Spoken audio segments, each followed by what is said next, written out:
his introductory remarks. అందరికీ నమస్కారం. మన ప్రభుత్వం వచ్చిన తర్వాత ఇది 7వ కలెక్టర్ కాన్ఫరెన్స్.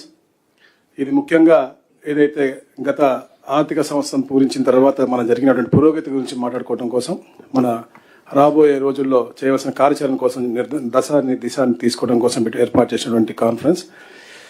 మన ముఖ్య అతిథిగా వచ్చేసినటువంటి వ్యక్తి వారి యొక్క దార్శనికతతో రాష్ట్ర పారిశ్రామిక రంగాన్ని పరుగులు తీయించి ప్రతిష్టాత్మకమైనటువంటి, అంటే రివార్డులు అవార్డులు వారికి కొత్త కాదు, అయినప్పటికీ కూడా ఈ business reformer of the year అనేది, ఎందుకంటే విధ్వంసం నుంచి వికాసం వైపు తీసుకెళ్తున్న తరుణంలో ఆ కీర్తిని వ్యవస్థలోని ప్రతి ఒక్కరికి కూడా పంచివ్వటం, గౌరవ ముఖ్యమంత్రి గారి యొక్క ఉన్నత వ్యక్తిత్వానికి మరియు నిరాడంబరకు అది నిలువుటద్దం అని చెప్పేసి కూడా నేను తెలియజేస్తా ఉన్నాను. ఈ అవార్డు ఆయనకి వరించడం మన రాష్ట్రానికి గర్వకారణం. ఈ సందర్భంగా మనందరి తరపున ముఖ్యమంత్రి గారికి శుభాకాంక్షలు తెలియజేస్తూ మీ అందరికీ కూడా ఈ యొక్క సదస్సుకు స్వాగతం పలుకుతా ఉన్నాను. అలాగే ముఖ్యంగా తండ్రి దగ్గర తనయుడుగా వారి యొక్క అడుగుజాలు నడుస్తూ ప్రపంచ స్థాయి సంస్థలను రాష్ట్రానికి రప్పించి భారీగా పెట్టుబడులను ఆకర్షిస్తూ తండ్రికి వారి యొక్క ఆదర్శవంతంగా అన్నింటి కూడా నిరూపించుకున్నటువంటి మన యువ నాయకులు మన నారా లోకేష్ గారు, వారి అసాధారణ వినయంతో అందరి మనసులు గెలుచుకుంటున్నటువంటి వ్యక్తి. ఎందుకంటే నిన్ననే కరెక్ట్గా ఇదే సమయానికి మేము శ్రీ సిటీలో $50 బిలియన్ కంపెనీ ఏదైతే ఉందో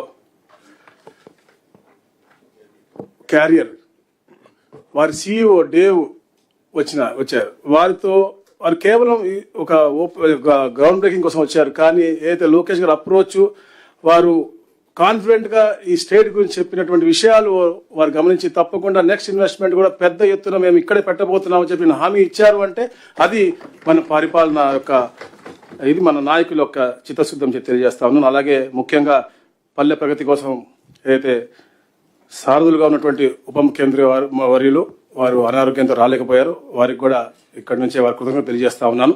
ఎందుకంటే ఈ ప్రభుత్వం ఇంత సుభిక్షంగా నడుస్తూ ఉంది అంటే అందరి సహకారం, కూటమి యొక్క సహకారంతో నడుస్తూ ఉంది. అందరికి కూడా నమస్కారం తెలియజేసుకుంటూ నా సహచార మంత్రివర్యులు, అలాగే ప్రధాన కార్యదర్శిగా సాయి ప్రసాద్ గారికి, CCLA శ్రీమతి జయలక్ష్మి గారికి, DGP హరీష్ కుమార్ గుప్తా గారికి, అలాగే అన్ని శాఖల అధిపతులకు, వివిధ జిల్లాల కలెక్టర్లకు, SPలకు అందరికీ కూడా స్వాగతం పలుకుతా ఉన్నాం.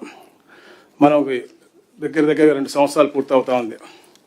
ఏదైతే గత విధ్వంసం నుంచి మనం చెప్పినట్టుగా వికాసం వైపు వస్తా ఉన్నాం, దాంట్లో భాగంగా 23 నెలల్లో దాదాపుగా 11 లక్షల కోట్ల రూపాయల పెట్టుబడులు, అలాగే 10 లక్షల ఉద్యోగ అవకాశాలు కల్పిస్తా ఉన్నాం. అంటే ఇదంతగా సమిష్టిగా మనందరం కూడా కృషి చేసినటువంటి విషయానికి మనం గుర్తు చేస్తా ఉన్నాను. ఎన్ని ఆర్థిక ఇబ్బందులు ఉన్నప్పటికీ కూడా అన్ని పథకాలు కూడా క్షేత్రస్థాయిలో మనందరం కూడా కలిసికట్టుగా అమలు చేస్తాను. అలాగే సంక్షేమాన్ని కూడా ప్రజల అంగిట్లోకి మనం తీసుకెళ్తున్న పరిస్థితి. అలాగే రెవెన్యూ శాఖలో ఎన్నో సంస్కరణలు తీసుకొస్తా ఉన్నాం. భూ రికార్డులన్నీ కూడా తారుమారు చేయడానికి ఎటువంటి ఆస్కారం లేకుండా ప్రతి దశలోనూ భూ యజమానికి EKYC సదుపాయం కల్పిస్తా ఉన్నాం. పట్టా భూములు, అలాగే 1B అడంగళ్ళు ఆన్లైన్లో భూ యజమానులే సొంతంగా లాక్ చేసుకునే విధంగా సంస్కరణలు తీసుకొచ్చాం. వీరి అనుమతి లేకుండా ఏ అధికారి కూడా మ్యూటేషన్లు చేసే విధంగా కానీ, రిజిస్ట్రేషన్ చేసే విధంగా కానీ ఎక్కడ కూడా అవకాశం లేకుండా ఏదన్నా జరిగితే వారికి మెసేజ్ రూపాన వెళ్లే విధంగా ఈ కార్యక్రమాన్ని చేస్తా ఉన్నాం. కొత్త పాస్బుక్లు కూడా గౌరవ ముఖ్యమంత్రి గారు ప్రతి నెల మొదటి వారంలో 2 నుంచి 9 దాకా పెద్ద కార్యక్రమాన్ని చేపట్టి పాస్బుక్ ఎక్కడ కూడా ఇబ్బందులు లేకుండా EKYC తీసుకుని మరి వారికి డ్రాఫ్ట్ పాస్బుక్ ముందే ఇచ్చి ఇవన్నీ అందేసే విధానాన్ని మనకి చెప్పారు. అది పూర్తిగా అమలు చేస్తా ఉన్నాం. మీ అందరికీ కూడా దానికి శుభాకాంక్షలు తెలియజేస్తా ఉన్నాను. పేదలకు అసైన్ చేసిన ఇళ్ల పట్టాలు గతంలో 10 ఏళ్ళు ఉన్నది, అది ఇప్పుడు 2 ఏళ్లకి చేసే విధంగా కూడా మేము కార్యాచరణ చేస్తా ఉన్నాం. దీనివల్ల పేదలకు ఎంతో తోడ్పాటుగా ఉంటుందని చెప్పేసి కూడా మేము తెలియజేస్తాను. అలాగే అయితే పట్టణ గరిష్ట భూ పరిమితి చట్టం ఉందో దాన్ని సవరించే విధంగా, అంటే క్రమబద్ధీకరణ చేసే విధంగా డిసెంబర్ 31 వరకు పొడిగించాం. గతంలో గవర్నమెంట్ దాకా వచ్చేది ఇప్పుడు CCLA స్థాయిలో అది అంటే మంచిగా స్మూత్గా అయ్యే విధంగా సవరణ కూడా చేయడం జరిగింది.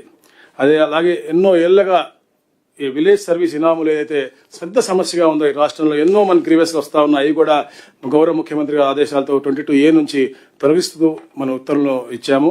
137,000 ఎకరాలు దీని ద్వారా పేదలకు లబ్ధి పొందింది. అలాగే షరతుగల పట్ట, ముఖ్యంగా ఈ ప్రాంతంలో కృష్ణా గుంట ప్రాంతంలో ఉన్నటువంటి భూములవి దాదాపుగా 33,440 ఎకరాలు ఉంటే దాంట్లో 33,012 ఎకరాలకు నిషేధించే జాబితా నుంచి తొలగించడమైంది. అలాగే చుక్కల భూమి గురించి కూడా ఈ 2-3 రోజుల్లో గౌరవ ముఖ్యమంత్రి గారు డెసిషన్ తీసుకుని పాజిటివ్ అంటే లార్జర్ ఇంట్రెస్ట్లో మంచి పేదలకు మంచి జరిగే విధంగా దాన్ని కూడా మనం ప్రకటించబోతా ఉన్నాం మార్గదర్శకాలని చెప్పేసి కూడా నేను తెలియజేస్తా ఉన్నాను. మనం తప్పుడు పత్రాలతో ఏదైనా రిజిస్ట్రేషన్ జరిగితే కలెక్టర్లకే మనకి అధికారులు ఇచ్చే విధంగా, ఏదైతే తప్పుడు రిజిస్ట్రేషన్ జరిగినాయో రద్దు చేసే విధంగా కూడా మనం ఉత్తర్వులు ఇచ్చాం. అవి కూడా మీ అందరూ కూడా శ్రద్ధగా, అంటే ఎక్కడ కూడా తప్పిదాలు జరగకుండా చూసుకోవాల్సిన బాధ్యత మీ అందరికీ ఉందని చెప్పేసి కూడా మరొకసారి గుర్తు చేస్తా ఉన్నాను. ముఖ్యంగా సిటిజన్ ఫ్రెండ్లీ శాఖగా రిజిస్ట్రేషన్ డిపార్ట్మెంట్ చేయాలి అని చెప్పే తమతో దీంట్లో భాగంగా స్లాట్ బుకింగ్ మొదలుపెట్టాం. అలాగే త్వరగా మన రాష్ట్రం అంతటా కూడా ఏదైతే అస్టమైల్ జిల్లాలు ఉన్నాయి అన్నింటిలో కూడా మనం ఈ రిజిస్ట్రేషన్ సేవా కేంద్రాలను కూడా ఏర్పాటు చేయాలని చెప్పేసి మనం ప్రవేశపెడతా ఉన్నాం. అలాగే రెవెన్యూ సర్వీసెస్, రిజిస్ట్రేషన్ సర్వీస్ అన్ని కూడా పూర్తిగా ఇంటిగ్రేట్ చేస్తూ ఒకటే ప్లాట్ఫామ్ మీద తీసుకురాబోతా ఉన్నాం. ట్యాంపర్ చేయకుండా, వీలు లేకుండా ఉండే విధంగా బ్లాక్ చైన్ టెక్నాలజీతో శాశ్వత డిజిటల్. ఎందుకంటే గతంలో మనం చూస్తా ఉన్నాం, ఈరోజు ఎక్కువ గ్రీవెన్స్ వచ్చేది మన కింద స్థాయి అధికారులు ఫైల్ పోయింది అని చెప్పేసి వాళ్ళ దగ్గర ఏమో ఏదైతే పిటిషనర్స్ ఉన్నారో వాళ్ళ దగ్గర చాలా మందిగా ప్రూఫ్స్ ఉన్నటువంటి పరిస్థితి. ఇలాంటి పరిస్థితులు మళ్ళా రాబోయే రోజులు రాకుండా ఉండే విధంగా డిజిటలైజేషన్ అనేది పూర్తిగా 100% చేయాల్సిన బాధ్యత మనందరికీ ఉంది. ఆ ప్రక్రియని అందరూ కూడా పర్యవేక్షించాలని చెప్పేసి కూడా కోరుతా ఉన్నాం. అలాగే ప్రభుత్వం ప్రతిష్టాత్మకం తీసుకున్నటువంటి రీసర్వే 2.0 కూడా గౌరవ ముఖ్యమంత్రి గారు మార్చ్ 2027 డెడ్ లైన్ ఇచ్చారు. పూర్తిగా అందరూ కూడా క్షేత్రస్థాయిలో ఎక్కడ కూడా ఇబ్బందులు లేకుండా సకాలంలో పూర్తి చేయాలని చెప్పేసి కూడా ఎప్పటికప్పుడు మనం పర్యవేక్షించుకుందాం అని చెప్పేసి కూడా తెలియజేసుకుంటాం. అలాగే కూటమి ప్రభుత్వం నవ్యాంధ్ర స్వర్ణాంధ్రగా మార్చేందుకు కష్టపడతా ఉంది. కష్టాన్ని ప్రపంచం మొత్తం గుర్తించి ఈరోజు ఏపీ వైపు చూస్తూ ఉంది. మనమంతా ప్రభుత్వం యొక్క ఆశయాలు, ఉద్దేశాలు మరింత లోతుగా అర్థం చేసుకుని చిత్తశుద్ధితో పనిచేయాలని చెప్పేసి కోరుకుంటూ, మరి ముఖ్యంగా ఏదైతే స్పీడ్ ఆఫ్ డెలివరీ గవర్నెన్స్ మనం చెప్తా ఉన్నాం అది క్షేత్ర స్థాయిలో అమలు అయ్యే విధంగా అందరూ కూడా చేయాలని చెప్పేసి తెలియజేసుకుంటూ, ఆఖరిగా ఒక్క నిమిషం నేను ఏదైతే గౌరవ ముఖ్యమంత్రి గారు మన ఒక అద్భుతమైన అవకాశం ఇచ్చారు మాలో ఒక 6గురికి సింగపూర్ ఒక టూర్కి, దాని గురించి ఒక నిమిషం చెప్పాలి నేను. ఎందుకంటే మామూలుగా వెళ్లే ముందు చాలా మంది అన్నారు ఎందుకు వెళ్తున్నారు, ఏం చేస్తారు, ఏం చెప్తారని. కానీ ఇది ఒక అద్భుతం.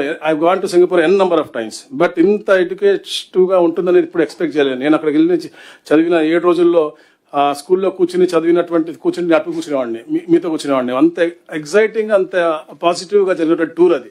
సో అది తప్పకుండా ఇది ఈ వేదికలో చెప్పాలి అని చెప్పేసి నేను అనుకుంటా ఉన్నాను. ఎందుకంటే వాళ్ళు ముఖ్యంగా సింగపూర్ ఎవరైతే ఉన్నారో స్మాల్ కంట్రీ, బట్ వారి యొక్క ఇంటిగ్రేషన్ కానీ, వాళ్ళ అకౌంటబిలిటీ కానీ, వారి యొక్క గవర్నెన్స్ అనేది, అంటే we're some issues we're far ahead then them, like RTGS dashboards అవ్వచ్చు, లేకపోతే రియల్ టైమ్ మానిటరింగ్ అవ్వచ్చు, అని మనం హెడ్ ఉన్నాం. కానీ వారి అకౌంటబిలిటీస్ అనేది 100% ఉంది. నా మొదటి ఎలక్షన్ నినాదం నేను అంటే అహంకారం, మనం అంటే మమకారం అనేది. అది వాళ్ళ సిటిజన్ సెంట్రిక్గా వి ఫస్ట్ అనేది ఒక అద్భుతమైనటువంటి ఒక నినాదం తీసుకుని వాళ్ళు ముందుకు వెళ్తున్నారు. ఇది ఒక అద్భుతమైన ఎక్స్పీరియన్స్. అలాగే ఎన్నో ఇంజనీరింగ్ మార్వెల్స్ కూడా మేము చూసాము అక్కడ.